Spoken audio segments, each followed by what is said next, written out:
بسم الله الرحمن الرحیم الحمد للہ والصلاة والسلام علی رسول اللہ وعلى آلہ واصحابہ اجمعین اما بعد۔ ناظرین کرام، السلام علیکم ورحمۃ اللہ وبرکاتہ۔ شرح الادب المفرد کے عنوان سے اس پروگرام کے ہمراہ ہم آپ کی خدمت میں حاضر ہیں، اور اس سے قبل ہم پڑھ رہے تھے امام بخاری رحمہ اللہ کی یہ کتاب الادب المفرد۔ اس کتاب میں یہ حدیث کے جس کا نمبر ہے 510، اور اس حدیث میں یہ تذکرہ کیا گیا ہے کہ رسول اللہ صلی اللہ علیہ وسلم کے یہ صحابی حضرت ابو سعید الخدری رضی اللہ عنہ یہ فرماتے ہیں کہ میں ایک بار رسول اللہ صلی اللہ علیہ وسلم کی خدمت میں جب حاضر ہوا تو وہاں میں نے یہ صورتحال دیکھی کہ آپ صلی اللہ علیہ وسلم کو بہت تیز، بہت شدید بخار ہے، اور یہ کہ آپ صلی اللہ علیہ وسلم نے بخار کی شدت کی وجہ سے چادر اوڑھ رکھی ہے۔ پھر یہ کہ انہوں نے جب اپنا ہاتھ رکھا آپ صلی اللہ علیہ وسلم کے جسم مبارک پر تو چادر کے اوپر سے اس بخار کی تپش کو اور حرارت کو اور گرمی کو محسوس کیا، اور تب انہوں نے تعجب اور حیرت کی کیفیت میں رسول اللہ صلی اللہ علیہ وسلم سے یوں عرض کیا کہ اے اللہ کے رسول، اتنا تیز بخار ہو رہا ہے آپ کو؟ جواب میں آپ صلی اللہ علیہ وسلم نے فرمایا کہ انا کذالک، ہمارا یہی معاملہ ہے، یعنی انبیاء کرام علیہم السلام، ہمارا معاملہ تو ایسا ہی ہوا کرتا ہے۔ کیا ہے وہ معاملہ؟ یشتد علینا البلاء ویضاعف لنا الاجر، ہماری آزمائش اسی طرح بہت شدید، بہت سخت ہوا کرتی ہے، اور پھر یہ کہ اس شدید آزمائش کے بدلے میں اللہ کی طرف سے ہمیں اسی قدر عظیم ترین اجر و ثواب سے نوازا جاتا ہے۔ تو اس سے یہ بات سمجھ میں آئی کہ جس قدر آزمائش سخت ہوگی اور یہ کہ انسان اللہ کی رضا کی خاطر صبر کا دامن تھامے رکھے گا تو اسی قدر اللہ کی طرف سے بلند ترین اور عظیم ترین مقام و رتبے سے نوازا جائے گا اور اجر و ثواب عطا کیا جائے گا۔ اس کے بعد مزید فرمایا آپ صلی اللہ علیہ وسلم نے کہ سب سے زیادہ آزمائشوں کے سلسلے اور سب سے سخت آزمائشوں کے یہ معاملات ہوا کرتے ہیں انبیاء کرام علیہم السلام کے ساتھ، کہ نبیوں کے ساتھ آزمائشوں کے جو سلسلے ہیں اللہ کی طرف سے وہ بہت زیادہ سخت ہوا کرتے ہیں باقی انسانوں کی بنسبت۔ اور اس کے بعد یہ کہ ثم الصالحون، کہ جو اللہ کے نیک بندے ہوا کرتے ہیں، اور دیگر ایک موقع پر آپ صلی اللہ علیہ وسلم نے یہ الفاظ استعمال فرمائے تھے کہ الانبیاء، یعنی سب سے زیادہ سخت آزمائشیں ہوا کرتی ہیں انبیاء کرام علیہم السلام کے ساتھ۔ اس کے بعد یہ کہ ثم الامثل فالامثل، انبیاء کے بعد جو جس قدر نیک اور شریف انسان ہے، متقی اور پرہیزگار انسان ہے، جو اللہ کا جتنا پیارا ہے، جو اللہ کے جس قدر قریب ہے، جو اللہ کے نزدیک جس قدر پسندیدہ ہے اور محبوب ہے، تو اسی قدر آزمائشیں سخت ہوا کرتی ہیں۔ تو ناظرین کرام، اس سے کوئی یہ نہ سمجھے کہ خود اپنے آپ کو انسان آزمائشوں میں اور مشکلات میں ڈالا کرے، یہ سوچ کر کے ثواب زیادہ ہوگا، اور یہ کہ اللہ کے ہاں میرا مقام و مرتبہ جو ہے وہ بلند تر ہوتا چلا جائے گا، تو یہ مقصد ہرگز نہیں ہے۔ کہ مثلا اگر کوئی دو راستے ہوں انسان کے سامنے، ایک راستہ ہے آسان اور دوسرا راستہ ہے مشکل، تو انسان اب جان بوجھ کر مشکل راستے کو اختیار کرے کہ تکلیف میں پڑوں گا، سختیاں سہوں گا، تو اللہ کا قرب نصیب ہوگا، ترقی کرتا چلا جاؤں گا میں اللہ کے ہاں، اور یہ کہ میرا ثواب بڑھتا چلا جائے گا، تو یہ بات اور یہ سوچ غلط ہے، بالکل غلط ہے۔ اور بالخصوص حج کے موقع پر کہ سفر حج کے دوران وہاں بہت سی تکلیفیں ہوا کرتی ہیں کہ ظاہر ہے کہ نہ وقت پر آرام ہے، نہ وقت پر کھانا پینا ہے، پھر کبھی منی جانا ہے، عرفات جانا ہے، مزدلفہ جانا ہے، وغیرہ وغیرہ، اور کبھی طواف ہے، کبھی سعی ہے، کبھی رمی ہے، اور بہت زیادہ رش ہے۔ تو بہت سے حجاج کرام کی یہی صورتحال ہم دیکھتے ہیں کہ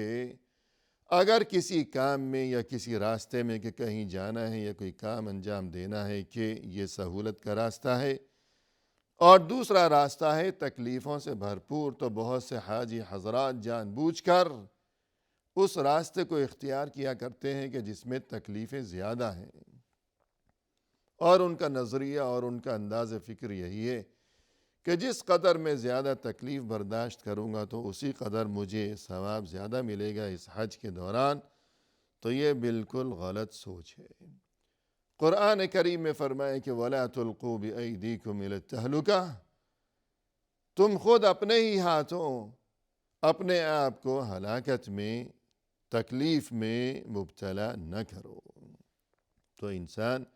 جان بوجھ کر تکلیف کا راستہ اختیار کرے کہ ثواب زیادہ ہوگا، تو یہ بات ہرگز ہرگز درست نہیں ہے، اور یہ کسی صورت قابل قبول نہیں ہے دینی تعلیمات کی روشنی میں۔ ہاں البتہ یہ تمام تر گفتگو کہ جس قدر تکلیف زیادہ ہوگی اسی قدر اجر و ثواب زیادہ ہوگا، اور یہ کہ مقام و رتبہ اللہ کے ہاں اسی قدر بلند ترین ہوگا، تو اس سے مقصد یہ ہے کہ خود بخود اگر کبھی کوئی تکلیف آ گئی کہ انسان بچنے کی کوشش کرتا رہا کہ خود کو تکلیف سے بچانا یہ ضروری ہے، کہ یہ صحت اور یہ سکون، یہ راحت، یہ آرام، یہ بہت بڑی نعمت ہے، یہ اللہ کی طرف سے عطا فرمودہ نعمت ہے، یہ اللہ کی طرف سے امانت ہے، اور یہ کہ ہر نعمت کی قدر ضروری ہے، ہر امانت کی حفاظت ضروری ہے، تو اپنی صحت کی حفاظت بھی ضروری ہے، اور کوئی بھی ایسا کام کہ جس سے انسان ہلکان ہو اور اس کی صحت جو ہے وہ خراب ہونے لگے، جان بوجھ کر اگر انسان ایسے کام کرے کہ ثواب ہوگا، تو یہ بالکل غلط سوچ ہے۔ ثواب کیا ہوگا، بلکہ الٹا انسان گنہگار بن جائے گا۔ تو خود بخود اگر کوئی تکلیف آ گئی ہے تب انسان شکوہ و شکایت سے بچے، اور یہ کہ صبر کا دامن تھامے رکھے اللہ کی رضا کی خاطر۔ تو ایسے میں یہ تمام خوشخبریاں ہیں کہ جو یہاں بیان کی گئی ہیں۔ اس کے بعد مزید فرمایا رسول اللہ صلی اللہ علیہ وسلم نے، وَقَدْ كَانَ أَحَدُهُمْ يُبْتَلَى بِالْفَقْرِ حَتَّى مَا يَجِدُ إِلَّا الْعَبَاءَةَ يَجُوبُهَا فَيَلْبَسُهَا وَيُبْتَلَى بِالْقُمَّلِ حَتَّى يَقْتُلَهَا۔ جو پہلے لوگ گزر چکے ہیں گزشتہ امتوں میں، ان میں سے جو اللہ کے نیک اور مقرب قسم کے لوگ ہوا کرتے تھے، یعنی رسول اللہ صلی اللہ علیہ وسلم نے اس سے قبل یہ بات ارشاد فرمائی کہ الانبیاء ثم الصالحون، کہ اے ابو سعید آپ نے مجھ سے یہ بات دریافت کی ہے کہ انسانوں میں سب سے زیادہ آزمائشوں کے سلسلے کس کے ساتھ ہوا کرتے ہیں؟ اللہ کی طرف سے۔ تو جواب میں یہ ارشاد فرمایا تھا آپ صلی اللہ علیہ وسلم نے کہ الانبیاء ثم الصالحون، کہ انبیاء کرام علیہ السلام کے ساتھ سب سے زیادہ شدید آزمائشیں، پھر جو جس قدر زیادہ متقی ہے، پرہیزگار ہے، اللہ کا محبوب ہے، جو اللہ کو جتنا پیارا ہے تو پھر آزمائشیں بھی اتنی ہی زیادہ پیش آئیں گی اس کے ساتھ زندگی کے اس سفر میں۔ تو اسی بات کو آگے بڑھاتے ہوئے اور اسی حقیقت کو مزید واضح کرتے ہوئے آپ صلی اللہ علیہ وسلم نے اب مزید یہ ارشاد فرمایا کہ وَقَدْ كَانَ أَحَدُهُمْ يُبْتَلَى بِالْفَقْرِ، کہ جو اللہ کے نیک بندے تھے، اللہ کے محبوب بندے تھے تم سے پہلے گزشتہ امتوں میں، تو ان میں سے بہت سوں کے ساتھ بعض اوقات یہ معاملہ اور یہ صورتحال پیش آیا کرتی تھی کہ اسے آزمایا جاتا تھا فقر کے ذریعے، فقر و فاقہ، یہ محتاجی، یہ غربت کے معاملات، کہ مسکین قسم کا انسان ہے، اور اس قدر مسکینی، اس قدر فقر و فاقہ، اس قدر یہ غربت، حتی ما یجد الا العباءة یجوبها فیلبسها، کہ اسے اپنا تن ڈھانپنے کے لیے، اسے اپنا یہ جسم چھپانے کے لیے، ستر پوشی کے لیے کچھ بھی میسر نہیں آتا تھا، کہ پیسے ہی نہیں ہیں، لباس کہاں سے خریدے گا، کپڑے کہاں سے خریدے گا، اتنی گنجائش ہی نہیں، پیسے ہی نہیں، اتنا غریب ہے، فقیر ہے، مسکین قسم کا آدمی ہے، حالانکہ اللہ کا پیارا ہے، اللہ کا محبوب ہے، اللہ کے نزدیک وہ بہت ہی مقرب ترین قسم کا انسان ہے، مگر پیسے نہیں ہیں، تن ڈھانپنے کے لیے اس کے پاس پیسے نہیں ہیں، کوئی انتظام نہیں ہے، تو وہ کیا کرتا تھا کہ بس کہیں سے اسے کوئی ایک کپڑا ہاتھ لگ گیا، ایک کپڑا کوئی مل گیا، یجوبها، تو اسے وہ کاٹ لیا کرتا تھا، کہ ایک سوراخ بنا لیا ہے، فیلبسها، اور اسی میں اپنا سر ڈال لیا کرتا تھا، فقط ایک کپڑا، کہ اس میں سوراخ بنا کر سر اس میں ڈال لیا، اور سر سے پاؤں تک، کیا آگے کیا پیچھے، کیا بالائی حصہ کیا زیری حصہ، کہ نہ اوپر کوئی قمیص ہے، نہ کرتا ہے، نہ نیچے کوئی پاجامہ ہے، نہ شلوار ہے، فقط یہی اس کا لباس ہے کہ ایک کپڑا مل گیا، اسے کاٹ کر سوراخ بنا کر سر اس میں ڈال لیا اور یوں لٹکا لیا، یہ اس کا لباس، حالانکہ وہ اللہ کا مقرب ہے، وہ اللہ کا محبوب ہے، وہ اللہ کو بہت پیارا انسان ہے، وَيُبْتَلَى بِالْقُمَّلِ حَتَّى يَقْتُلَهُ، اور کسی کے ساتھ یہ معاملہ پیش آیا کرتا تھا کہ آزمائش میں اسے ڈال دیا گیا، کیسی ہے یہ آزمائش، سر میں جوئیں پڑ گئیں، اتنی جوئیں پڑ گئیں، اور علاج کے پیسے ہی نہیں ہیں، کوئی انتظام نہیں ہے، کیسے علاج کرے، اس کے پاس استطاعت نہیں ہے، حیثیت نہیں ہے، اور یہ کہ جوؤں نے اتنا ستایا، اتنا ستایا، حتیٰ یقتلہ، کہ قتل کر ڈالا، جان سے مار دیا اسے، جوؤں نے سر میں اس کا خون چوس چوس کر کہ اسے جان سے ہی مار ڈالا، قتل کر ڈالا۔